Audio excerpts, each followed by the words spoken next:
12.3 내란의 밤. 비상계엄 선포 직전 가장 먼저 움직였던 부대.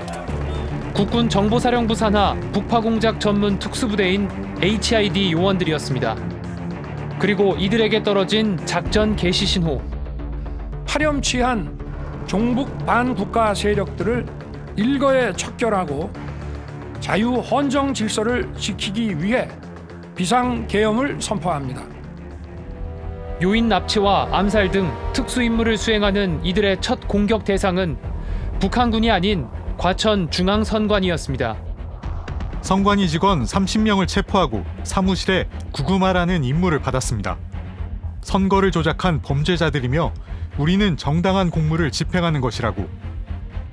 그리고 계엄이 해제된 뒤에도 20일 이상 무장 상태로 부대 밖에 머물렀고 각각 청주공항과 성주 사드기지, 대구공항 등을 폭파하라는 명령을 받았다는 현장 요원들의 제보가 있었습니다.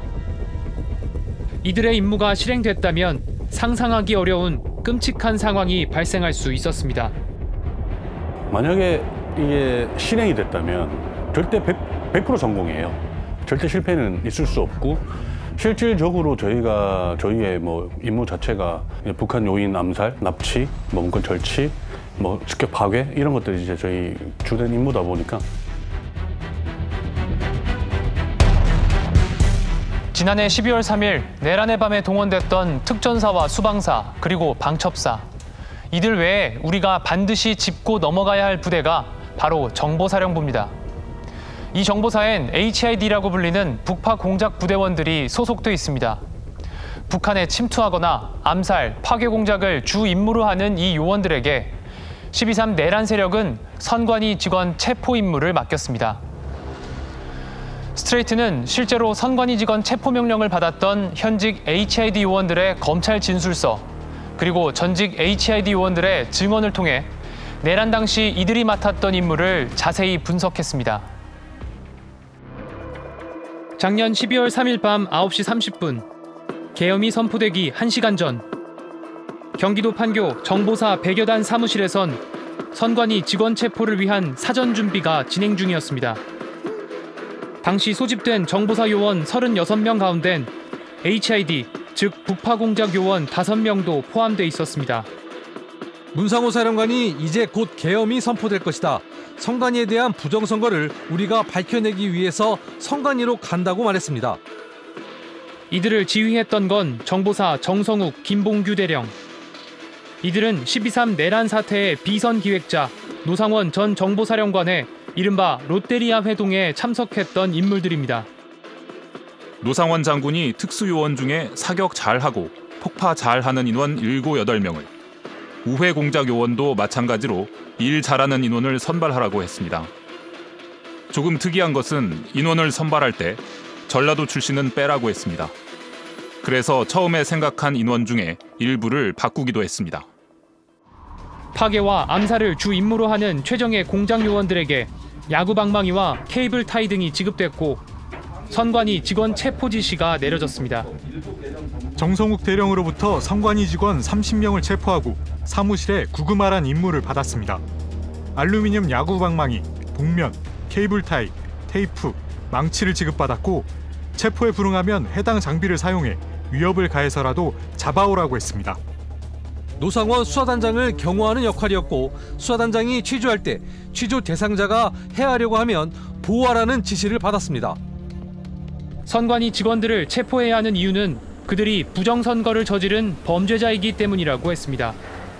이 사람들이 정확히 무슨 잘못을 했는지, 위 임무가 적법하고 정당한 것인지 여부에 대해 정성욱 대령에게 의문을 표했습니다.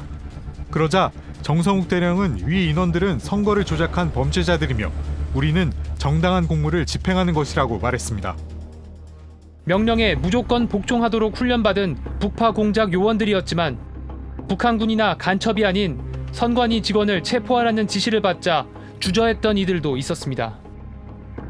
문상호 사령관에게 부대원 몇 명이 우리들이 하는 일이 법적으로 문제없는지 등을 물어보았는데 문 사령관이 그런 건 신경 쓰지 마라.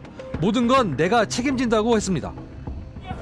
비상계엄 선포와 함께 5명의 북파 공작원이 선관위 출동 준비에 나섰던 시각. 또 다른 정보사 장교 10명은 미리 선관위를 점거하고 직원들의 휴대전화를 빼앗았습니다. 선관위 직원들 휴대전화를 뺏고 그러셨는데 그런 지시도 문상호 사령관으로부터 받으셨던 건가요? 그럼 구체적인 지시는 없었는데 직접 하셨던 건가요? 그 같이 갔던 직원들한테 혹시 뭐 하신 말씀 없으십니까? 계엄 상황이라는 걸 전혀 모르고 가셨던 건가요? 실행 명령이 떨어지기 전에 계엄이 해제되면서 HID 요원 5명의 선관위 직원 체포 작전은 실제로 이행되진 못했습니다. 하지만 이들 5명 외에 최정예 북파공작원 35명은 부대 밖으로 출동해 있었습니다. 이들에게는 주요 군사시설인 청주공항, 성주 사드기지, 그리고 대구공항 등을 폭파하라는 임무가 내려져 있었고 시행 명령이 떨어질 때까지 각각 작전 지역에서 대기 중이었다는 북파공작 요원들의 제보가 들어왔습니다. 이들에겐 참호 하나를 부술 수 있는 C4 폭탄과 권총, 실탄 등 무기가 지급됐다고 합니다. C4라고 하는 폭약까지 받아왔는데 이거를 보니 지금 생각을 해보니 권총을 가지고 침투를 했다가 나올 때 자신들을 권총으로 방어할 수 없잖아요. 그럼 자신들이 죽는 거 아닌가 이런 생각을 했다는 겁니다. 무장 상태였던 이들은 비상계엄이 해제된 뒤에도 부대로 복귀하지 않았고 20일 이상 지난 12월 말이 돼서야 복귀 명령을 받고 부대로 돌아왔다고 합니다. 모두 실제 명령을 받고 출동했던 HID 요원의 제보 내용이라고 합니다. 폭약하고 권총만 가지고 어떤 임무가 내려올지 모르지만 너무 두렵다, 불안하다. 그러니까 공개적으로 그러한 임무를 지시받은 사람들, 인원들은 빨리 철수해라라고 하는 것을 공개적으로 발언을 해서 자신들의 상부선이 지시를 해서 부대 복귀를 시켜달라. 그런 요청이 있었고요. 한 2, 3주 지나서 다시 이제 연락이 왔는데 복귀했다라는 연락을 받았습니다. 전직 HID 요원들은 만약 계엄이 해제되지 않았다면 결국은 이 무시무시한 명령은 그대로 이행됐을 거라고 입을 모으고 있습니다. 주어진 임무는 무조건 절대 복종하게끔 되어 있기 때문에 이런 절대 충성, 절대 복종하는 이제 섭리를 그런 장교들은 너무 잘 알죠. 특히 그런 이제 노상원 전 이제 사령관 같은 경우는 너무너무 잘 알죠. 국민들이 기억할 수 있는 결과까지 발생하지 않았겠나 하는 우려는 저는 개인적으로 해봅니다. 위에서 명령하면 어떤 수단과 방법을 가리지 않고 명령을 완수하라는 게 저희들 부대의 목표입니다. 12.3 내란 세력은 왜 그동안 쿠데타에 동원된 적 없던 북파 공작 요원들까지 끌어들였을까? 그 해답은 내란 비선 실세였던 노상원 전 정보사령관의 수첩으로 짐작할 수 있습니다. 북 접촉, 북 직진, 북의 침투로 인한 일제 정리 방법, NLL 인근에서 북의 공격을 유도, 북한과의 무력 충돌 유도를 가리키는 표현들이 지속적으로 등장합니다. 최정예 북파공작원들이 국내 주요 시설을 폭파하면 이를 북한의 소행으로 거짓 발표하거나 직접 북한의 무력 도발을 유도해 비상계엄 유지의 명분으로 삼았을 거라는 걸 어렵지 않게 짐작할 수 있습니다. 계엄을 하려면 북한의 도발이 존재해야 되고 그리고 어찌됐든 남북이 군사적 충돌이 일어나야만이 계엄의 어떤 전제가 되는 거거든요. 작년 12월 3일 밤 동원됐던 약 1,600명의 병력 가운데 정보사령부 인원은 북파공작 요원들을 포함해 불과 수십 명이었습니다. 하지만 정보사는 엄청난 파괴공작 능력을 갖춘 HID 요원들은 물론 최고의 대북 첩보력을 보유하고 있습니다. 우리 군의 막강한 핵심 전력인 만큼 잘못 사용될 경우 그 피해는 상상조차 하기 어려운데요. 다시는 내란에 동원되지 않도록 대책이 시급한 상황입니다. 정보사령부 산하 북파공작부대 HID, 대북 첩보 수집과 요인 납치, 사살 임무 등을 수행합니다. 저희는 제압이 없어요. 저항을 못하는 상태로 만드는 거네요. 임무 중에 누군가를 조우한다고 하면 대상이 누구겠습니까? 국회군이겠죠. 그럼 그 사람들을 제압을 해서 뭐 제압을 한다는 건 의미가 없겠죠. 그렇게 되면 결국은 우리가 노출되는 건데. 주요 임무는 건물 파괴, 요인 암살입니다. 경호 등 방어 임무는 하지 않고 오로지 공격 임무만을 수행합니다. 우리의 임무 대상자에 제3국은 없습니다. 오로지 북한에 대한 임무입니다. 극한의 훈련, 명령의 절대 복종. 인민군복을 입고 북한말을 쓰는 교육을 받기도 합니다. 모든 교육을 북계군식으로 받고 뭐 이렇게 뭐 제식 훈련이나 생활이나 이런 것들을 다 북한에 언제든지 침투해서 임무 수행 갈 수 있게끔 해야 되기 때문에. 작전 대상은 오로지 북한. 존재 자체가 기밀인 부대. 은밀하게 활동해야 하는 특성상 한국전쟁 직후부터 정보부대 산하에 배치됐고 지난 1990년대 정보사령부가 창설될 때부터 정보사에 소속됐습니다. 정부는 공식적으로 이들의 실체를 인정하지 않습니다. 기간을 하다가 지뢰를 발란 거예요. 그 이튿날 시신을 인계를 하는 북한 군들이 와가지고 너희들 거 가져가라 했을 때에 대한민국 정부는 NO. 우리 군이 아니다. 네. 비상계엄에 동원된 정보사 요원들을 선발한 정성욱 대령은 검찰에 제출한 진술서에서 공작 업무는 평시에 수행하기 때문에 이를 거부한다면 정보 수집이라는 임무 자체를 수행하는 것이 불가능하다. 본인이 포위되거나 위험에 처하게 될 수 있음을 알고 있지만 임무 완수와 상관의 명령에 복종하게 교육을 받고 생활화되어 있다고 밝혔습니다.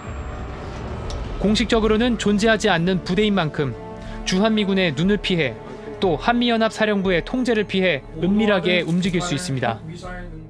12.3 내란 세력은 바로 HID 부대의 이런 특성을 이용하려 했던 걸로 분석됩니다.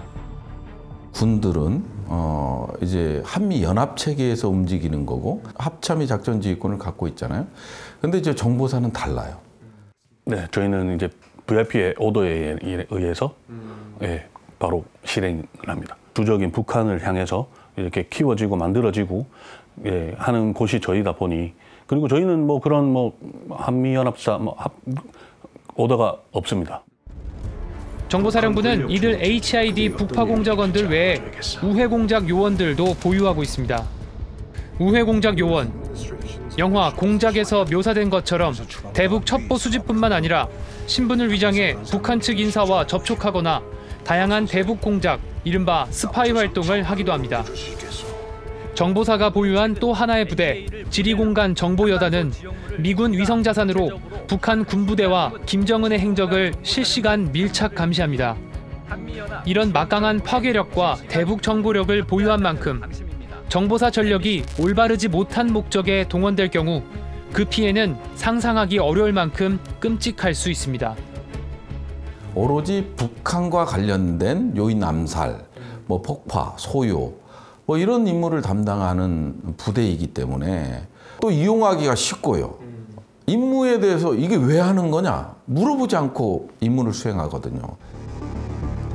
실제 내란 비선 노상원 씨는 정보사령관을 맡고 있던 지난 2016년 박근혜 전 대통령 탄핵 정국으로 어지러운 시기에 HID 요원을 침투시켜 북한군 장성을 암살하는 작전을 기획했습니다. 다행히 실행되지는 않았지만 임무가 끝나면 우리 요원들을 폭사시켜 제거하라는 명령을 내리기도 했습니다. 16년에 그 대북 임무 준비를 중요한 임무 준비를 했습니다. 노상원 사령관이 그 임무 끝나고 요원들을 제거하라고 그렇게 지시를 했었습니다. 그 원격 폭파 조끼를 입혀가지고 임무 끝나면은 들어오기 전에 폭사시키라고. 비밀리에 운영되는 조직. 그만큼 폐쇄적인 문화와 불투명한 인사관행이 문제로 지적됩니다. 실제로 노상원 사령관이 근무할 때 추천을 해주셔서 제가 대령으로 진급을 했기 때문에 정보 특기자 중에 여단장이 나오면 좋겠다고 하면서 제가 여단장이 되고 나중에는 정성욱 대령이 또 여단장하면 좋겠다는 식의 이야기는 했었습니다. 이런 조직 문화 탓에 이들은 성비위로 불명예제대한 과거의 상관 노상원 씨의 지시를 거부하지 못했습니다. 이재명 정부는 국민의 군대를 위한 민주적 통제 강화를 국정과제 두 번째 과제로 내걸었고 현재 정보사 개혁 방안을 모색하고 있습니다. 감사드립니다. 이번 사태와 같이 내란이나 이런 외환에 개입하는 세력들이 이런 조직들을 이용하게 된다면 그때는 또 우리에게 이 아주 무서운 칼날이 되어 돌아올 수 있는 그런 요소가 있는 것이죠. 아무리 명령권자라 하더라도 부당한 명령일 때는 민주적 통제가 작동돼야 된다는 것, 이런 것들을 무시할 수는 없는 것이고요.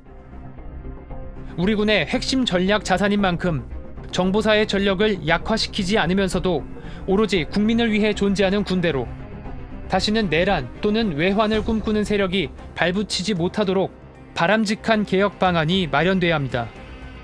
그래서 급선무는 인사를 통해서 사람을 먼저 바꾸고 그런 잔존 세력들이 남아있지 않은 상태에서 새로운 개혁이 일어날 수 있는 그 방향을 빨리 만들어줘야 되는데 더 이상 지체하면 안 되는 것이라고 생각을 합니다.